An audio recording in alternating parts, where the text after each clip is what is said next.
Hello, citizens of the universe. My name is Chris Gethard. This is Beautiful Stories from Anonymous People. One phone call, 1 hour, no names, no holds barred. I'm just like shaking with rage right now. I'd rather go one-on-one. I think it'll be more fun, and I'll get to know you, and you'll get to know me. Okay, so one of my favorite things about doing this show is I get to hear about other people's lives, other people who have had different experiences than I've had. It's really pretty fascinating.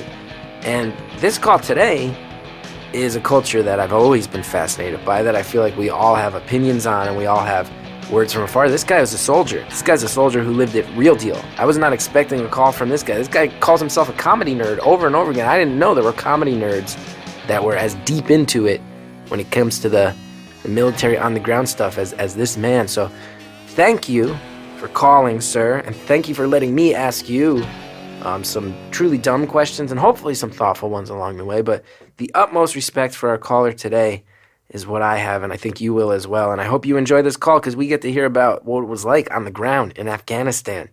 And sometimes that is exactly what you would think, and a lot of times it's pretty different. And the cow sounds freaky. You don't know what that means yet, but the cow sounds freaky. We'll all agree on that after the episode. Thank you for calling Beautiful Anonymous. Hello? Hey, Chris. Hey, how's it going? Good, man. Good, man. So what do we want to talk about today? All right, we're gonna tell a story that I have been dealing with for probably about 8 years now. So it is a story about my time just after I got out of the military service. Got back. Actually, well, it started during service. I came home on a pass, and my sister had pulled the Ouija board out. And I do not believe in these things. I'm atheist, so I indulged her. She's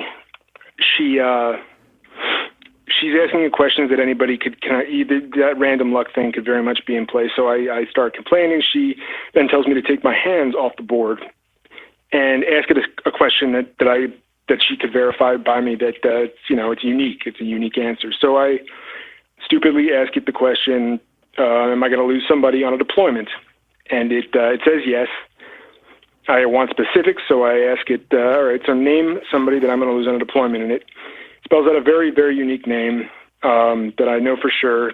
My sister was not guessing. She had, other than my then soon-to-be brother-in-law, who was in my unit, she knew nobody else in my unit. So it spelled this kid's name. Bugged me out. We threw away the board and just tried to put it behind us. About 8 months later, it was about, I don't know, 8, 9 months later, the guy who, my brother, not literally, but, just a kid that he was like my best friend, got shot in the head killed by a sniper, on a deployment to Iraq. And I heard, when I heard, it's been this thing that's just been eating me up. I've digested it, but I still can't comprehend it. So, I don't know. That's a story. This thing has been kind of gnawing at the back of my mind for since 2007. So basically. Wow, that's heavy stuff. That's a heavy story right out of the gate. Yeah, I kind of I guess I figured I could normally walk people in slower. I've only told a few people, but the people I've told, I kind of walked in slower. But having listened to your show, which I love, I know that, time is kind of the essence, so I figured I would just kind of get it all out there, vomit it. Thanks, man. Well, I'm glad you like the show. Yeah, no, definitely, man. Wow, so I got a few questions, if that's okay. Yeah, ask away, man. So did you tell this guy? Did you tell this guy about it? Did you ever joke with him about it or anything? Did he know that you had this experience, or was it just something in the back of your head this whole time? No, that was something that me and my then brother-in-law discussed really kind of at length, because it's one of those things where you don't everybody in like a unit like I was in has a very specific job, and I mean, it's almost like one of the more I thought about telling him, the more you start questioning, well, would you want to know if you were going to die? like how you were, and then if you tell the other people, which would be even worse potentially, because then you're basically taking their focus off of whatever they're doing and putting it on something else.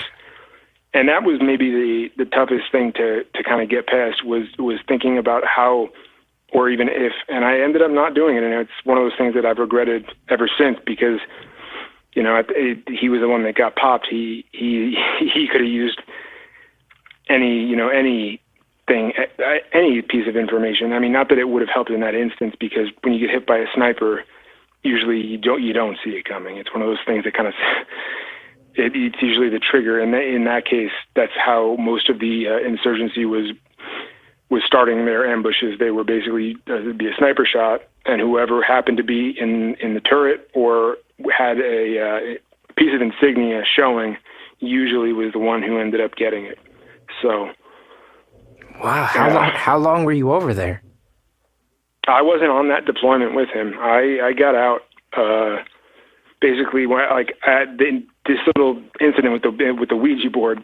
I was back from Afghanistan on a pass, and my unit, the way we were rolling, it was 6-month maximum deployments. So we were prepping. I actually ETS'd before that next coming deployment, basically meaning like, you know, the military version of retiring.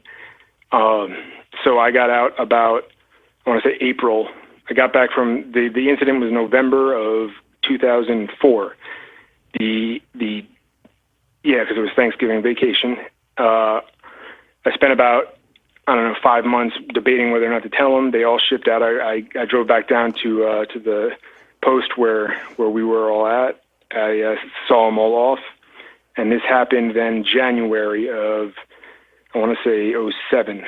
So it was basically, they got extended out from 6 months because the war was just going like just shit for the U.S. and Britain. So they upped our deployment stays to a year, and during that second part, which we were never even originally tasked to be there, that's when he got it. So, well, before we even get into this, I need to just ask your permission, because I'm a comedian and a weak-willed man who lives in the very insulated bastion of New York City, who has never put my life on the line for anybody else. And you and the people you're speaking of are very heroic. So I don't know. I feel like this is something that my instinct would normally be to almost dance around, and to be extraordinarily respectful to the point of almost stiff-arming some of this. But for the purpose of our talk, I just want to get permission from you that if I can like speak freely and just ask frank questions and even make some jokes, that's okay with you, because I don't want to do that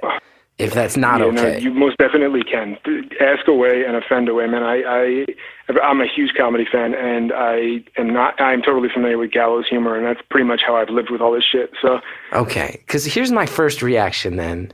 And again, speaking from someone who, what you guys do is, to me, so insane, and thank you for it. Thank you for being one of the people on the ground out there trying to help the rest of us, trying to stand up for ideals and what you see as important for America. Thank you for that, most of all, before I even get into anything else. But first of all, so this Ouija board incident, I'm just going to go for it, right? Let's talk about this.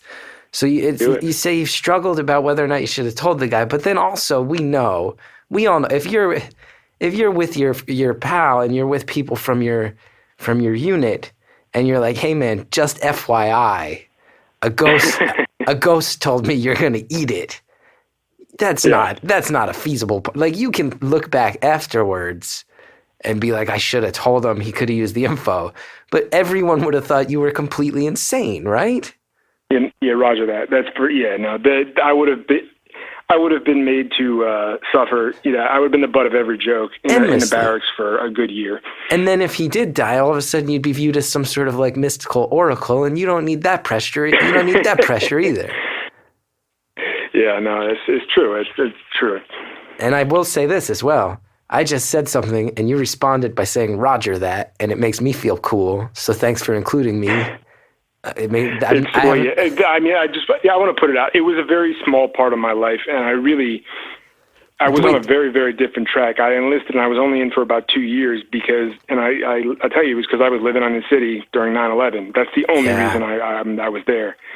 It was basically a gut reaction to the towers coming down that I just walked into a recruiter's office and said, I want to jump out of planes for a living. Wow. And the guy just said, all right, let's do this. I mean, it's like I think he was used to trying to get people to go in, and I was just so fucking angry from having to deal with that smell for fucking months on end, and just having to be shacked up with a couple of friends in my apartment. So, I mean, you're very much welcome, and I always, but I try to tell people that, I mean, there's guys that are in and that have been in for much, much longer than me, and that have done way more in terms of service than I have done. So you're not from a military family. This was not like something that, this was a sort of spur of the moment decision, it sounds like. It was. I mean, I was actually at the time writing. I was trying to write it's the story about, because my grandfather was World War II guy, and my grandmother was actually a French spy during the Second World War, and that's how they met. He ended up rescuing her from Berchtesgaden.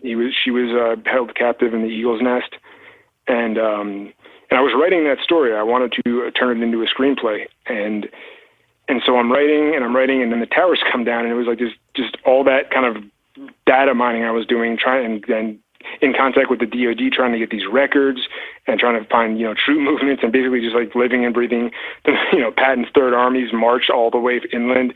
And so then the shit happens, and it's just like you have this kind of patriotic thing stirring in your blood from all that research, and then couple that with anger, and that is a surefire recipe to get somebody to go in. Yeah. No, wait, you said your grandmother got rescued from Berchtesgaden. Wasn't that like Hitler's private compound? That was where he resigned. Basically, if he had said if Berlin was ever to fall, that would be his backup place in Austria. That would be where the last of the Reich would put up a defense. And what happened was obviously he ousted himself. Just for clarity, for the listener who's not in tune with this, because I've read a lot about it, it was like a castle up in the mountains of Austria, right? And like a whole town that was kind of a fortified town. Well, it wasn't so fortified. The actual castle itself was, the Eagle's Nest was, and the town, but it was very inaccessible. There was only a few roads, and they ended up, the Germans, after it looked like everything was coming to an end, they kind of like bombed out some roads, but the U.S. pushed through there, and they helped basically my grandfather, he was a tank destroyer commander, so he was one of the lead units that pushed through there, and he met my grandmother. And in interviewing her about, the events, she would always say, like, that my grandfather was something of a woman chaser, so she didn't at first trust him, but he was one of the guys that actually, stuck out his hand when they were escorting these people who were captive, mostly French nationals, from inside. She wasn't in the Eagle's Nest itself. She was in, I think it was called the Bergdorf or something. So it was the hotel that was adjacent to it that most of the SS visitors would stay at. And is that where she was stationed as a spy, or was she captured and being held there? No, she was captured. She was young. She was like in her mid-teens when she was caught. She was basically running messages from like operative to operative, like the guys that were actually, quote unquote spies in France. And she was caught. And when she was caught, because she was very attractive, she was sent to the down there to Austria. Wait, hold on. Was she being held as like a paramour of some sort? Were these guys like, were the Germans like, I don't want to be crass. This is fascinating. No. So then she was attractive. That implies... She was told, I can't tell you what she was told because I don't know firsthand. I do know what she relayed to me. She told me that basically anybody who was beautiful, they wanted as like wait staff in the hotel and as just people that they could like. So they took the prettiest girls from all over like Europe, basically, that were caught doing something that they deemed and I guess for Nazis it doesn't take much, but they were just taking very, very attractive women and using them as like servants in the hotel. Well, my grandfather was the produce manager at an A&P supermarket, so I'm feeling pretty. I feel cool. I feel cool too, man. Yeah, he hired hot like. I don't know. Yeah. He hired super hot girls to chop up the watermelons and stack the tomatoes and stuff. On. Yeah. So we all got cool family backgrounds. My other grandfather worked at a Westinghouse. making light bulbs and stuff. So everybody's cool here, man. Fuck yeah. Dude, you're like a superhero, and you come from a family of superheroes. I am far from a superhero. I would say my grandparents were way higher up on that scale than me. They lived a very impressive life. When you're growing up around that, your experience of like what your duties are as a human and as an American are very, very different than other people's, I would imagine. I think, yeah, and I would say that's to my detriment, because I always set the bar very high in whatever I was doing, to the point where it was like, that sense of achievement came. I mean, my parents and my grandparents were great, but it's like, when you make decisions based on things that you've seen there, it's tough to like kind of baby step your way around. You always do the wrong thing. You set that bar way too high because that's just what you know. And then next thing you know, you're like, fuck, I'm not getting there. Yeah. So that's psychologically, that's not the best place to put yourself.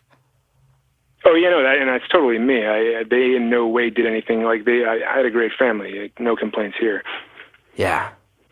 That's awesome. So so it's pre 9/11. You're living in the city. You're a writer. You're chasing the artist's life. That's right. Yeah. Did you have a day gig, or were you doing it? Were you paying your rent that way? No, I wasn't. I was basically, I spent a year in college in Boston. I graduated high school in 99. I went up to school for a year, and I was just so aimless. I was just like, because I spent, during high school, every summer I would come into the city or go into New York City and basically kind of, one summer I learned, I did a filmmaking class at like New York Film Academy. One summer there was this thing at NYU where they offered it was just little things like that. And I just kind of forgot about it as soon as I realized that I was at college, and was like, oh, I guess I got to get a real job and make real money. So, and I did some shit that just felt totally awkward to me. And I immediately, I remember walking into the dean's office and just, they said to me, it was almost like Animal House. They were like, you have one of the lowest GPAs that I've ever seen. And I was just like, fuck, all right. And they were like, we can put you on academic probation because we saw in your transcripts in high school that you really pulled your stuff together when you needed to. And I was like, that'd be a waste. That'd be a huge waste of money.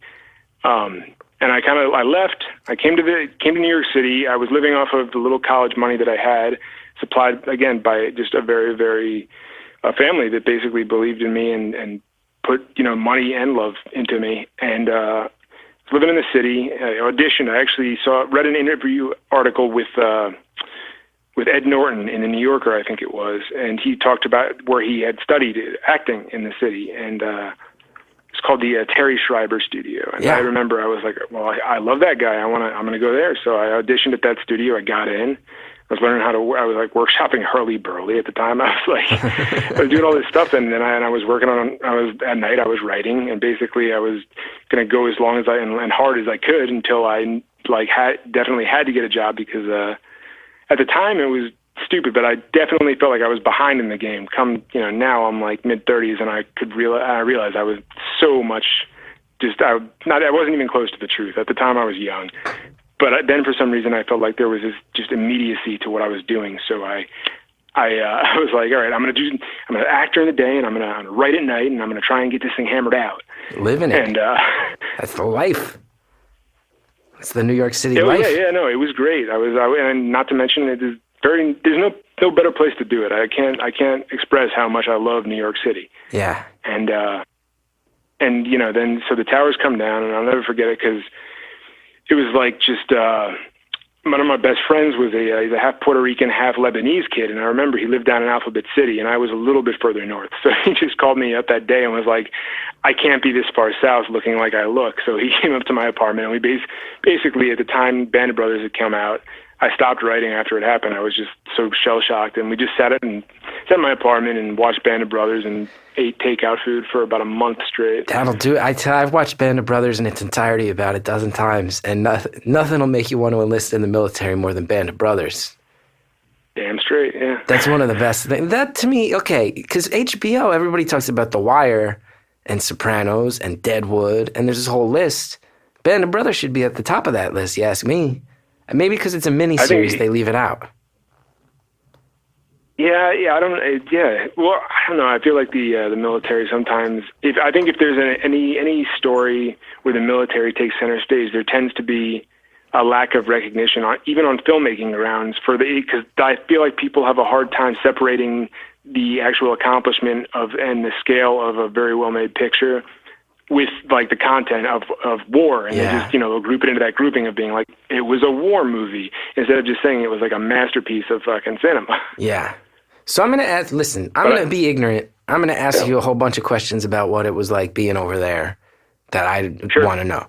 So, the outsider perspective over here, because you don't see daily news. It's fucked up. You don't see pictures and video as a regular American. They don't allow it anymore. I think that's really messed up.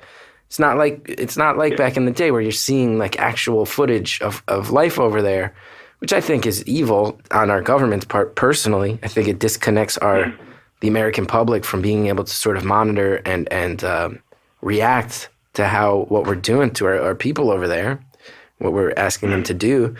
But that being said, I have no knowledge of it. So the outsider's perspective, at least from me, is that like things are really, it's constant tension. You're constantly like looking out for like IEDs, and you don't know who to trust, and everything's like like terrifying all the time. But are there a lot of times where you're just like hanging out bored?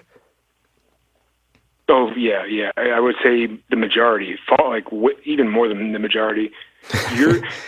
And I think that might be kind of what sends a lot of people over the top in terms of coming home with some issues, some mental issues. Is that it's not like this thing where you're marching into battle and your game face is on and you're prepped. I mean, you get on the plane to go over there and you put your game face on. Great, good for you. But just realize that you're going to have to keep that game face on then for about maybe a month before you come into contact with any enemy, if at all. I mean, and you will, but it's never going to be on your terms. There's very few times outside of when you have specific intelligence about, a bomb maker or a house where there's definitely some bad shit going on, where you're actually, initiating contact with the bad guys. Most of the time, it's a bomb gets stashed roadside and triggered and hits. Just hits part of a convoy, and they're smart enough usually, actually, because I was an airborne infantryman. They usually for the most part, try to initiate contact with like supply guys and logistics guys because they're a little less prepped for fight. They don't look for the fight as much, so it's like it's nothing. I mean, I played a Madden tournament when we were at Florida when we were at Bagram Air Base.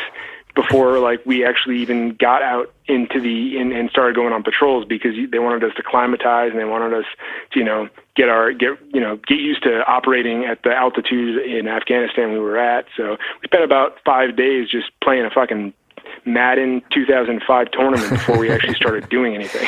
So you're like playing so are there a lot of times where it's just like you're marching through a neighborhood, or you're part of a convoy going down the road, and you're just like with your buddies talking about like girls you like girls you slept with in high school, fucking around, and then all of a sudden it's like, oh shit, here we go, some shit just exploded. Is it like that? That I can't speak for everybody, and I can say that I was only in Afghanistan. I wasn't in Iraq, and I can tell you that my unit, it was all just fun and games. But when we did go outside of the wire, you're putting on a show because a lot of times you're being watched also. So we basically, when we were doing presence patrols, we were basically making it known that, because we specifically went over there on short notice to safeguard the elections and run through these border regions of Afghanistan where potentially some guys from Pakistan might flood over the area to stop the election. So basically, we went out looking like just bad motherfuckers. Like we with no smiles, just constantly head on a swivel, scanning. And you'd never think that we would go home and watch Adult Swim after it was all done. But I mean, when you're outside the wire, it was basically just like if you pop off at us, you are gonna regret it very quickly. And just the faces all said that. And then the second we got back inside, like I said, it was a Madden tournament, and it was Adult Swim, and it was Adult Swim. So, That's good for the Earwolf fan. Adult Swim. That's popular comedy over here, at least back then. Well, I'm a huge comedy nerd, man. Yeah. I could recite every line of every season of The State, man. Wow. So you're over there like you're the joke guy. Let me ask you another ignorant question. Admittedly ignorant question. Something I've always wondered. So you're out there, you're on the border, you're monitoring, you're hoping insurgents don't flood down from the Pakistan border, and then you got all this gear on. You got armor on. I've seen the pictures. You got the armor on. You got the helmet on, everything. Very ignorant question. I've always wanted to know, and I hope this isn't disrespectful. Yep. What happens if you got to take a shit while you're in that getup? Well, that just doesn't happen. I had to piss one time, and I pissed in the wheel well of a Humvee, but that was just because we were on the outside of a town for way too long. Because somebody walked into a mud hut and looked up when he was just checking the room and saw that there was some kind of charge or some plastic explosive or something. Oh, so we immediately withdrew to outside the town. And basically, so we were waiting for longer than usual. But I mean, you take your shits, you get kind of regular in terms of your schedule. You get predictable. Your body gets predictable because you're eating lunch and your chow is like the same time every day, every night. You know, right. So it's like, you know, you're good to go. I mean, that shit was way worse when you're in like basic training and fucking feel like training with your unit, where you're just basically digging these like little slit trenches, they're called, where you basically just take your little your shovel out there with you.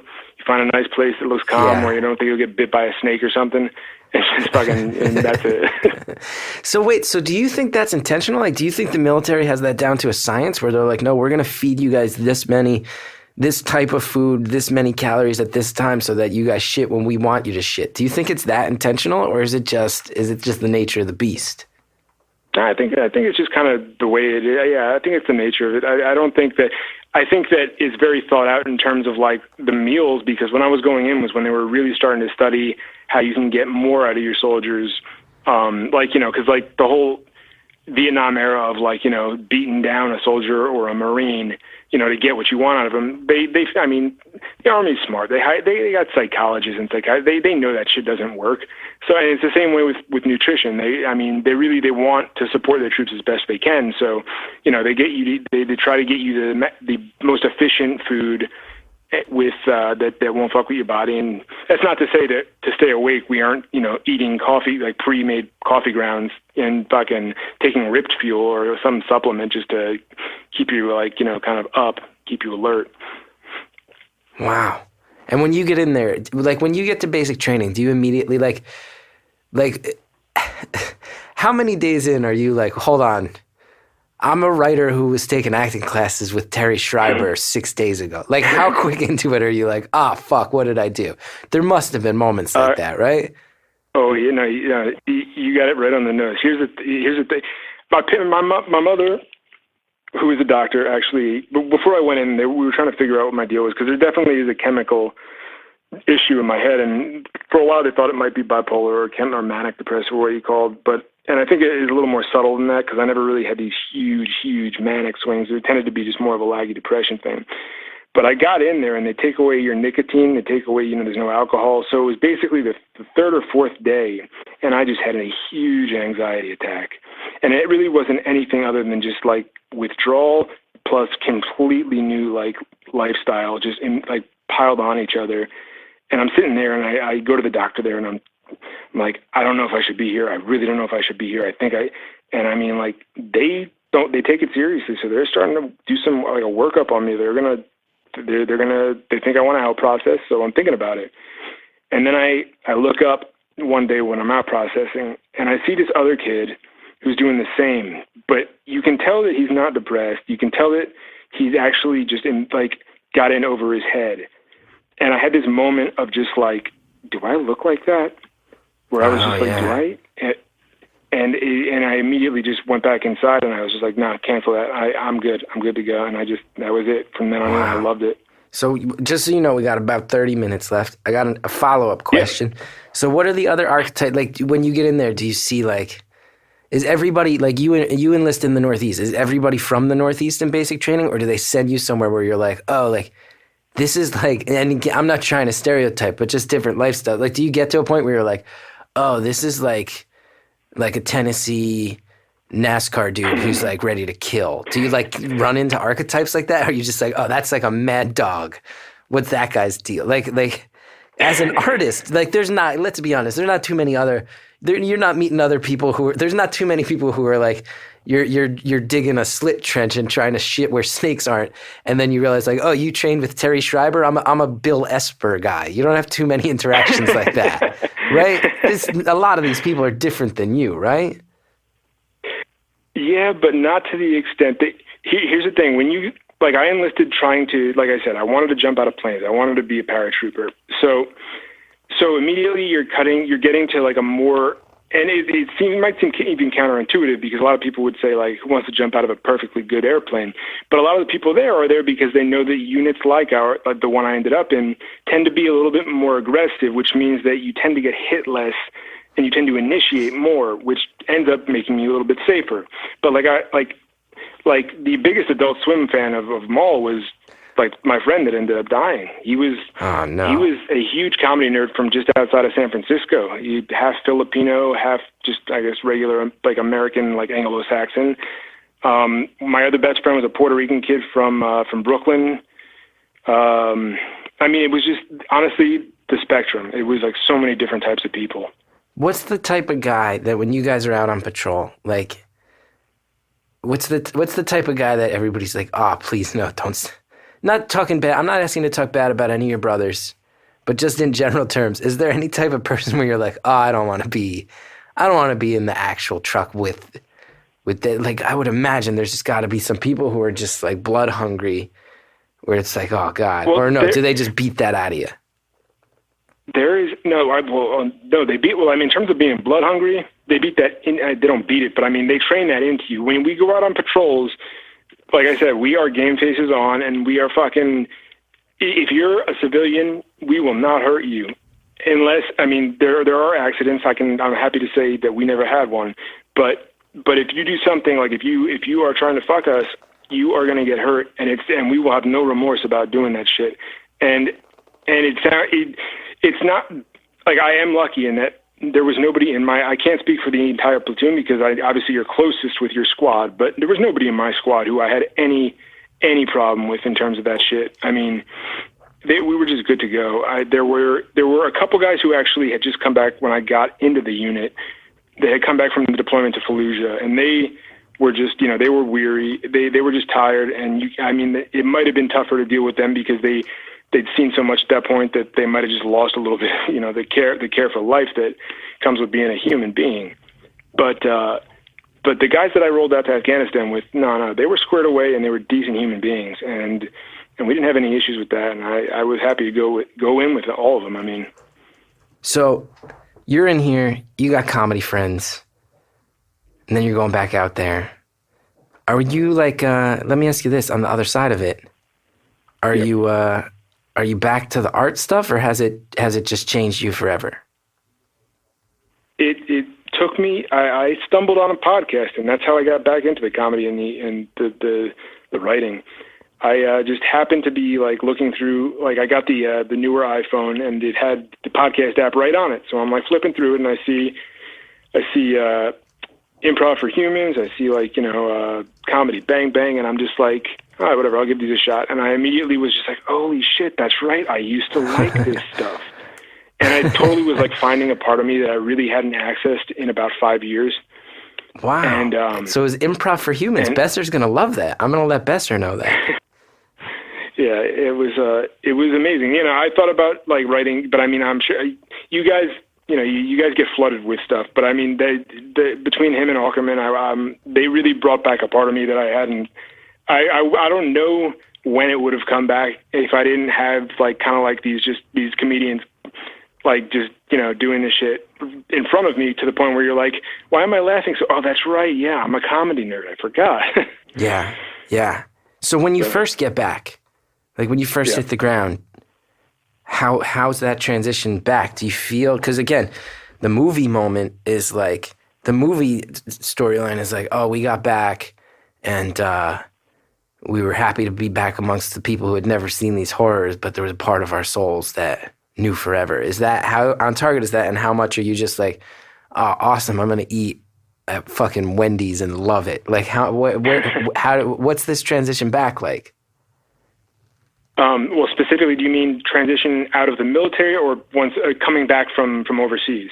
Oh, see, I didn't know there was a difference there. I'm very ignorant. No, there's a slight difference. I think when you come back from overseas, it's just extreme appreciation of like the color green. Oh, wow. And like you see trees when you're like about to land, and you're just like, oh fuck, that looks nice. I'm not entirely sure where this conversation is going. You don't know either. Got a short break. We'll find out where it's going when we come back.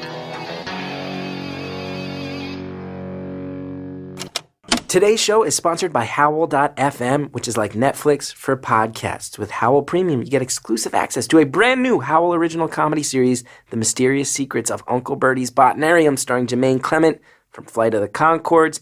You follow a ship, the Jewel of the Gravy Isles, on a mission to find the source of pleasure in the world, Heaven's Clover. Clearly, this is a podcast unlike any other. It's also got a rich, detailed sound design and original music produced by an outstanding creative team from New Zealand. And I cannot imagine how weird this one's going to get. With Howl Premium, you also get exclusive access to over 120 hours of Howl miniseries. You get audio documentaries like The Complete Woman, Finding the Funny with the Sklar Brothers, and Issa Rae's Fruit. You get 80 comedy albums, archives, WTF, Comedy Bang Bang, How Did This Get Made? They're all there. You get access to all of it on your iPhone, Android, whatever, the web, $4.99 a month. And with the promo code BEAUTIFUL, you get a full month free trial. Redeem the code. You go to the web, howl.fm. That's HOWL.FM. Use the promo code BEAUTIFUL for a 1 month free trial. Howl Premium. Check out The Mysterious Secrets of Uncle Bertie's Botanarium, along with dozens of other things, hundreds of other things, thousands of other things. Check it out, howl.fm. Let's go ahead. Let's get back to the phone call. Like you see trees when you're like about to land, and you're just like, oh fuck, that looks nice. There's just straight up no trees. Oh, it's like time traveling, really. It's like you don't even feel like you're in the present time when you go. I mean, more so Afghanistan than Iraq, because Iraq had way more of an infrastructure, and the combat was way worse in Iraq because it was so much closer. But Afghanistan, it really is like you feel like you've just left all normalcy behind. So when I saw trees when we were about to land, and we were looking out the windows of the plane, and we're just like, holy shit. So that was that. When I got out of the military, it was just kind of adjusting to like stop using acronyms because nobody knows what they mean, weirdo. Well, I gotta say, you've used a couple today, and I've been. I think you said EST at one point, and I was like, I don't know what that means, but I'll just keep going. That's basically like when you get out of the service, it's not just like, okay, you're in and then you're out. It's like I think it's like about 40 days or 45 days of just basically processing and like them making sure that you're kind of squared away to go. And so it's like there's a period of time there, but and then I think the biggest thing was you got to stop just like, because at the time the girl I was dating was just very, very. She was good about it at first, and after a while, she was like, "You keep talking about these like." And I wasn't nothing graphic, but she'd be like, "You keep like relating everything to military life," and it's just like, even if it's a quick couple of years, it leaves such an imprint on the way that you respond to things and the way that you just the way you process a lot of things that maybe you used to get mad about, and now you could care less. Yeah. And it's great for helping you detach. I mean, it's almost impossible to get, like, it's hard to get me angry at this point because it's really easy.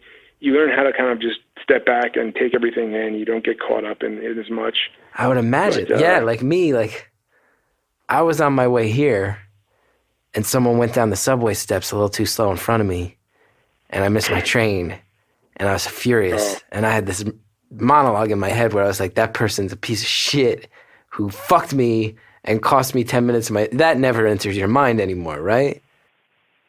It's usually very quick. If it does, it's almost like, if it does, I almost immediately check it. It's rare that it does, though, because, I mean, there's so many, you deal with some real people who I mean, I don't believe in the word evil, and I don't believe, and shit like that, but you deal with some people who you might be classified as, evil people.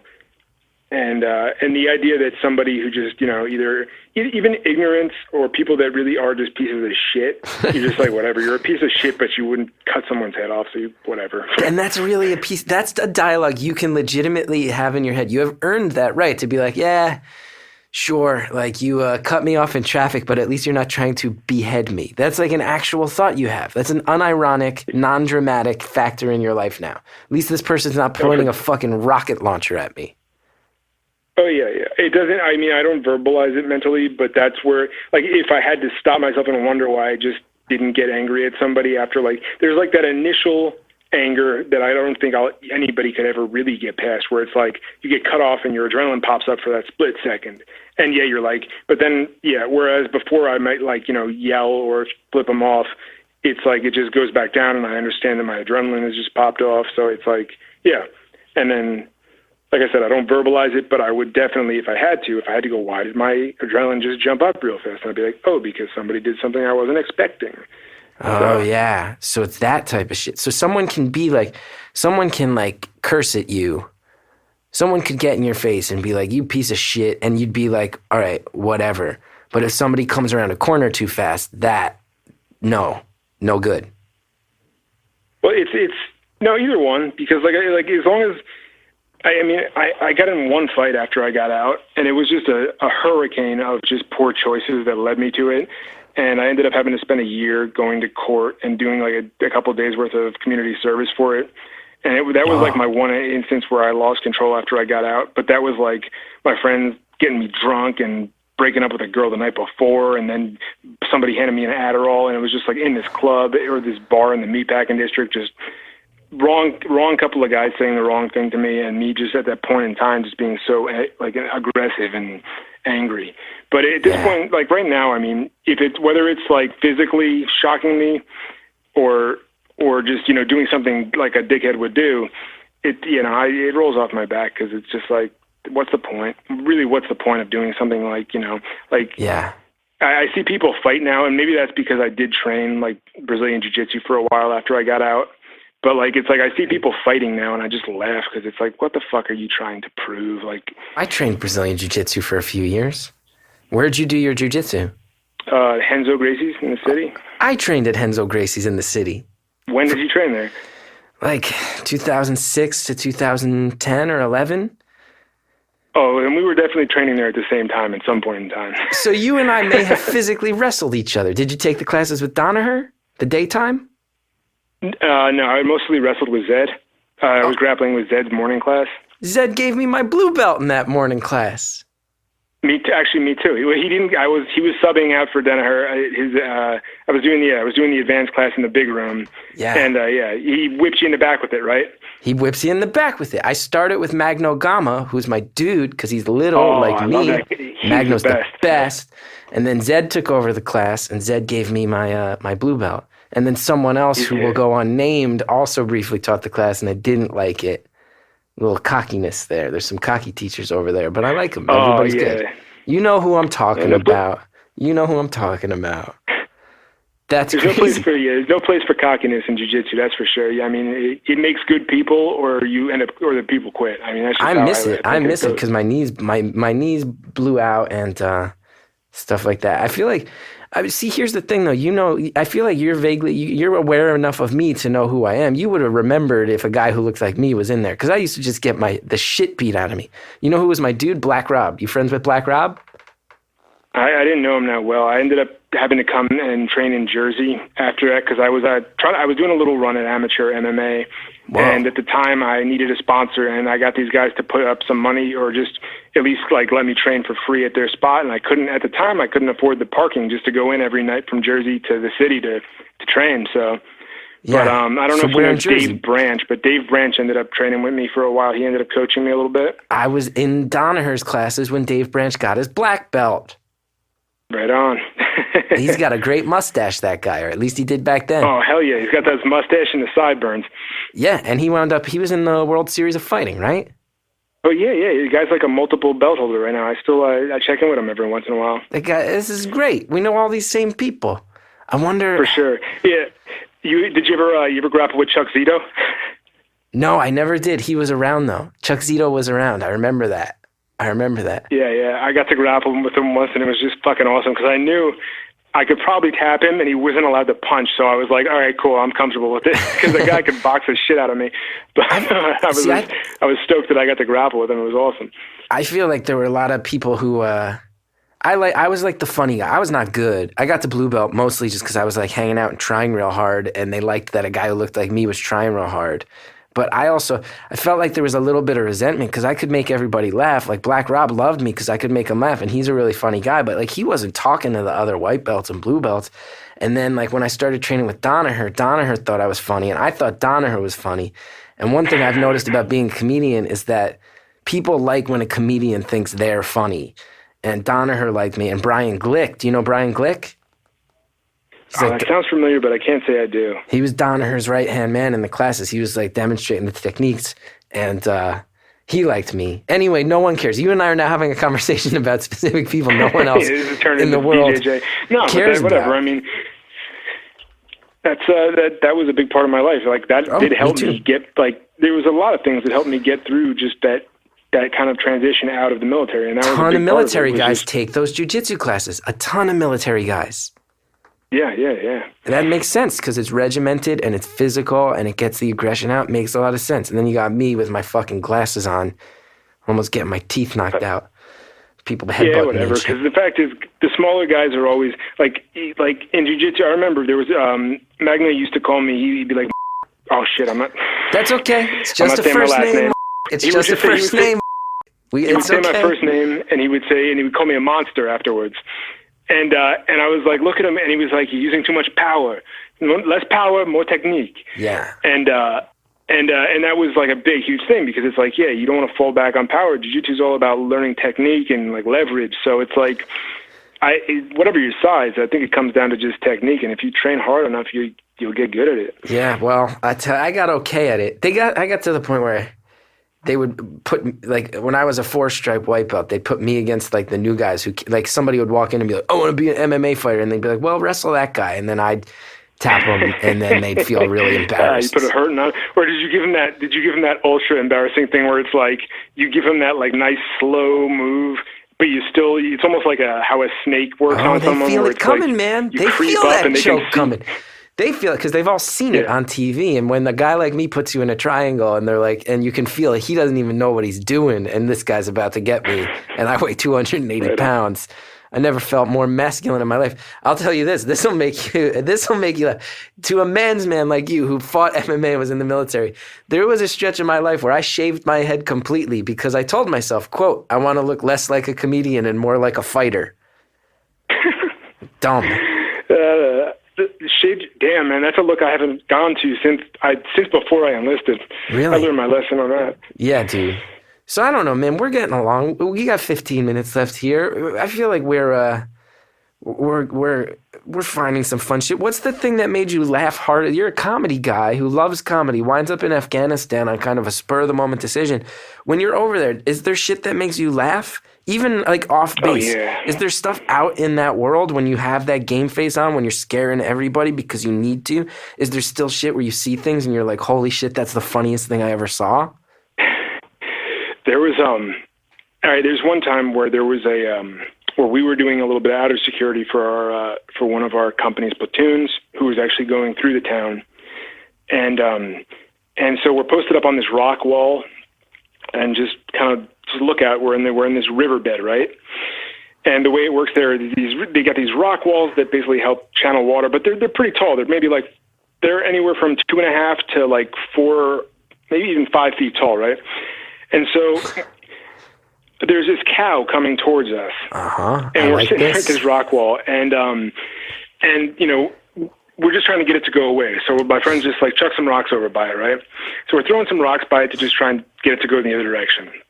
And it starts to get the point, so we don't, you know, like, because you just don't want it coming here. You never know what, like at this point in time, the enemy was starting to use very, very, very ingenious, just like insidious and just creative ways of fucking with people. So we were like, all right, just get it to go away. So there's a chance this cow could fucking explode. There's a part of you guys that's like, it's probably not going to happen, but that thing's got 4 stomachs and 2 of them could be full of fucking dynamite. Get it out of here. That's Yep. So, but then what happened after we chucked the last rock and it landed about a foot from the cow was something that I don't think you'll ever see out of an American cow. This cow jumped over maybe a 4-foot rock wall. What?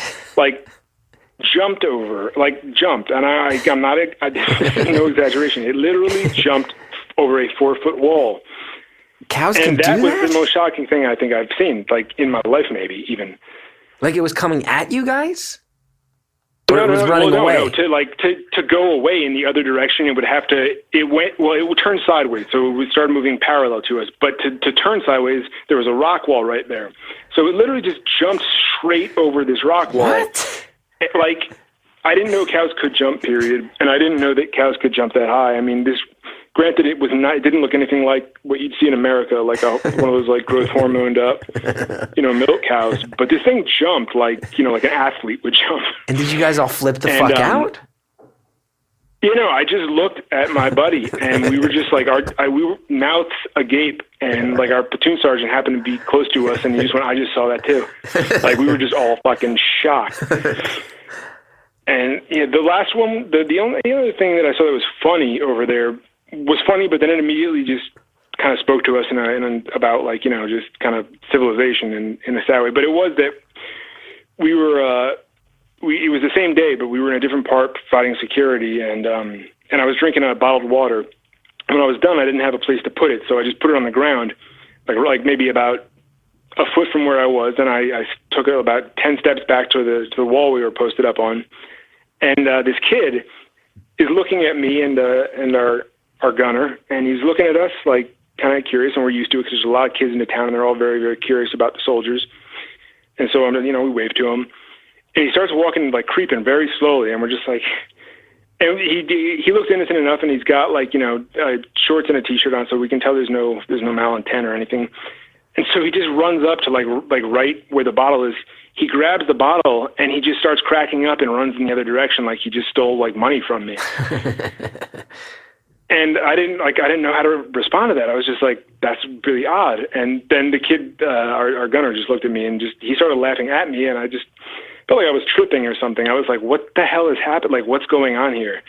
And then, I'm just like, oh shit, he doesn't have cups. Like, that's like a drinking instrument now for him because he doesn't have cups. Wow. There's how would you describe it? I don't want to be ignorant. Is it a more primitive culture? I don't know if I'm being ignorant saying that, but there's no cups. Things are just. Well, there are cups. I mean, I'm sure there are cups, but I mean, there's a lot of the houses are so like. It's so tribal that it really is just like, when I say tribal, think of just no infrastructure, because like the infrastructure in terms of water and plumbing, well, there is no plumbing, but the water really depends on the time of year. And so if you're out of the rainy season, which we were when we were over there, it's like, it's just all dirt and sand. And then you go and you're about, where we were probably about 3,500 to 4,000 feet up. So it's like, it's just very, very different. And you go into a house, just because you need to check it, and you see when I say mud hut, I mean, that's it. It's a hut. It's a house made out of mud. And it is basically like, you see some utensils and maybe a few cups, and they got rugs on the ground. And this was about, it was about 10 years ago. So, I mean, I know that in certain parts like Kabul, when we went through there, it's a little bit nicer and there's more infrastructure. But when we were operating out in those border regions, it really is a whole lot of nothing, man. There's not a whole lot there. So when you roll up in a mud hut and there's a family that lives there, and it's a tribal lifestyle, and they see American soldiers, are they like, what the fuck are you talking? Who are you? Like, do they know what's going on? Do they understand like the geopolitical reasons that brought you there? Some, yeah. I mean, we mostly got people who were grateful, and there were definitely people who looked at us sideways, and there were definitely people who you could tell were just like, just get out of my fucking life. And, you can understand that. And I mean, the fact is that it's yo-yoed so much in that country since the whole thing's kicked off, because, they're basically doing what they need to do to sustain life. I mean, if the Taliban's in charge, they're like, fuck, I'm not going to complain. I don't want to get killed. If the U.S. is in charge, they're just like, fuck, I mean, can I make a living? So I mean, they just seem like, so many of them just seem like such a tired people, because they really have had to deal with so much just different shit that it's like, it's tough to get a read on them too. I mean, we took classes before that on just like the gestures and shit and what it means. And here's a good one. If a old man with a beard starts rubbing his beard while he talks to you, it means he wants to have sex with you. What? So that's one that we were briefed on before we went on a patrol one day. Is that like, wait, hold True, is that like true. is that really like an unconscious thing that is just part of the culture there? Or is that like a secret signal of like, hey man, I'm down if you're down? I should get more information on it. At the time, we just heard it, and it turns out it was verified by other people. The guys who told us were intelligence guys. They were like the people that study like the lay of the land, the local cultures, and it is different over there, the way that it operates. I mean, they take there is a problem with. I'm not sure you heard about it, but there's a problem with them taking like young boys as like sex slaves over there. I mean, the homosexuality there is viewed as like way more casual than it is here, but it's not on like an equality level, like where you're taking like a homosexual like life partner. You're taking a homosexual sex slave essentially over there. Like, it's fucked up. And you guys see that? You like see situations where you're like, fuck. We didn't. Now units are seeing it. We wouldn't see it because at the time they were way more. They tried to make sure that, because they didn't want us doing anything in their lives for the most part. They wanted to just be left alone, and if they were good people, they would welcome us in. If they were kind of hiding something, they would put up a little bit more of a fight in terms of just complaining if we were like asked to look in their house. But you see, there's just tons of young kids there, tons of them. And when you see them, once in a while you see like an older guy kind of, walking around with them, and you assume it's their dad. But I mean, once we got briefed on this thing, they're just like, no, young males in that culture are often just basically considered like playthings for these older guys. Whoa. So what do you think overall? It's fucked up. Do you overall? Do you regret going over there? Are you proud you went over there? What's the overall, now that you've been out a few years? No, I think it was an essential thing to do with my life. I think that I kind of had to, because it just made me, if nothing else, I mean, I love the guys that I serve with will be like brothers to me till the day I die. I mean, they can always rely on me for anything they need, and vice versa. And it also just gave me a great appreciation where it's like, if shit falls out, if like the bottom falls out of my life in this country, I will still have like some level of appreciation for the luck just to be born here. Cause I mean, it really is just luck that you're born here. And, and you realize that, and you're just like, damn, man, like just unlucky to be born in that country, because I don't know if they haven't seen peace since time was recorded. I mean, it's been at war forever. I'll tell you what, I'll tell you something about this show. Usually we get a lot of crybabies who call this show. This one thing today has made clear to me. We get a lot of people who are like, I want to draw better pictures. And then you call up and you're like, oh, I had to fear that Superman cows that could jump 8 feet in the air might actually be bombs. So I'm good. Yeah, for sure, man, for sure. It really makes me appreciate. Hearing you talk makes me appreciate it. So I don't know. So you come back, you're MMA fighting. I don't think I've asked. Did you ever you ever finish writing the thing? What were you working on before you left? A book? I was still data mining, and I was trying to come up with I was trying to put it into a narrative form, because there are so many blanks in the story that I can only speculate about. And so now it's just basically like this huge hump of material, and I'm getting back into writing. I've recently started to get back into writing. So you are definitely going to go somewhere. It's not going to I will get that out, because if for nothing else, then like just because I feel like it's a story that needs to be told. The story from 2001, the story from 2001, you're going to put it out there. Yep. Wow, that's awesome. I would love to. I would really love to. I want to read it. I wouldn't have come back to it, though, if it weren't for comedy, because the comedy got me back into the whole, just into doing creative things. And from there, it's like, oh, there's this whole thing that I haven't tapped in a while. So really, it's like, once again, comedy has provided just everything. That's amazing to hear, because I often think about the fact that as a comedian, I bring very little to the world. But then I hear something like that, and I'm like, oh, right. It's a pretty good job if you can get if there's people who need a laugh and you can give them a laugh, that's a pretty good job. So Fuck yeah. I would say you do, honestly, like, I wasn't exaggerating before. Like, hearing those podcasts just opened up a part of me that I had really not even, it's not that I was ignoring it. It wasn't even like it was inaccessible, so I wouldn't know to ignore it. Yeah. So it took comedy to do that. And it's like, immediately I'm remembering, oh my God, it was like I could name the hits, but it's like, you know them all the sketch comedy shows from the fucking 90s and the early 2000s. Just a huge fan of all that. And stand up also, just fucking enormous fan of stand up. So I think that you guys do a crazy, underrated job in terms of what it provides to society as a whole, because people need that outlet. I have to stop you right there, because the idea that someone who has fought in our military in Afghanistan in truly circumstance under duress, I can't have you telling me that my job is underappreciated by American society. I have it extremely easy, and thank you, sir, for everything. We got 2 minutes left, so I want to say this. Here's the thing, too. Anytime a book comes out written by a guy named that has any references to the military, I'm now going to wonder forever if you wrote that book. Well, it's going to be if it comes out, it's going to be a military from the World War II days, because I ain't going to put anything out about my time now. There are so many books written by guys who have done so many more tours. Like, I have a taste of that life, and it was brief, and it was enough to help shape me into somebody that I am now, but it's not worthy of a book in and of itself. I think the real story that I'm going to tell is what my grandfather did, because that war was insane. Who do you cast? Who do you cast as your grandparents? Who's your grandfather and who's your hot French grandma? Who's your hot French grandma? Grandmother? We got a minute left. Let's nail this casting. Book comes out. Movie optioned. Oh, wow. Who would be grandmother? Grandpa, I'm going to go Fassbender. I don't know your grandpa, but I'm going to say Fassbender.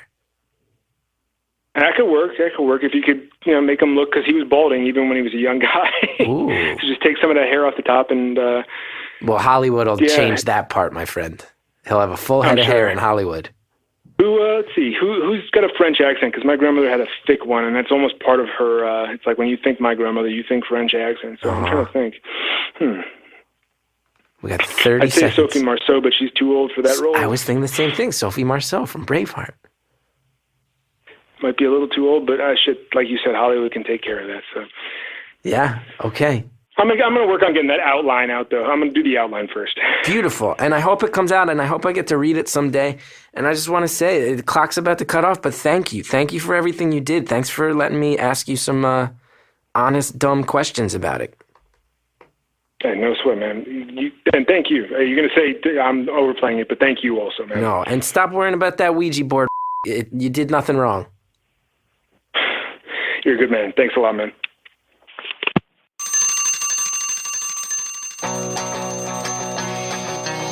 Really enjoyed that call. I got to say, the Ouija board, slightly scary. A cow that can jump the height of a human, very scary. That was the scariest part. Thank you again for opening up. Hope things are going well with jiu-jitsu and life here and writing and all the other things that you have earned the right to enjoy so much. Thank you for what you do. Thank all you guys for listening, and I hope it was a fascinating one to you. If you want to know more about what I'm up to, you can go to chrisgethard.com. If you want to know about The Chris Gethard Show, thechrisgethardshow.com. I want to thank Shellshag for the intro music. I want to thank John Delore for all the masterful engineering. I want to thank Greta for helping me guide that call. Thank you, everybody, for listening, supporting the show. Remember, rate, review on iTunes, subscribe. Those are the things you can do to really help this show. Spread word. Love you guys. Thank you for all the positive feedback, and we'll see you next time. And maybe I'll even get to talk to you. Keep an eye on my Twitter, on the Earwolf Twitter. We tweet out the number when the calls are going down. I could talk to you. Call me up.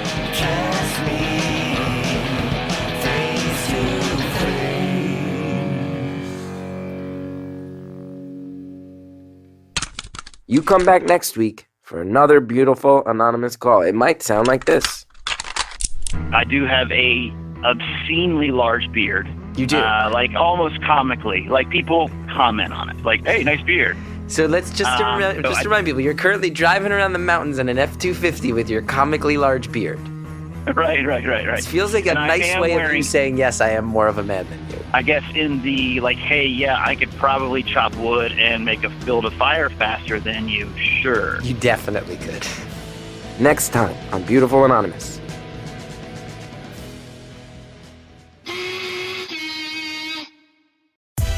Hi guys, Danielle Schneider here. Eileen, you've done it again. As you know, Casey Wilson and I are obsessed with all the Real Housewives. Eileen would be the cheapest, best date because you could give her Claire's and she would think it's Cartier. So that's why we started Bitch Sesh, a Real Housewives breakdown show. And we've got some really exciting news. Starting this week, we're going to cover the brand new season of Real Housewives of New York City. Yes! Is Erica here tonight? Maybe she is, bitches. So look for new episodes every Thursday morning. Bitch Sesh is coming to the Big Apple, only on Earwolf. On this podcast, I'll admit you come off like a little nasty.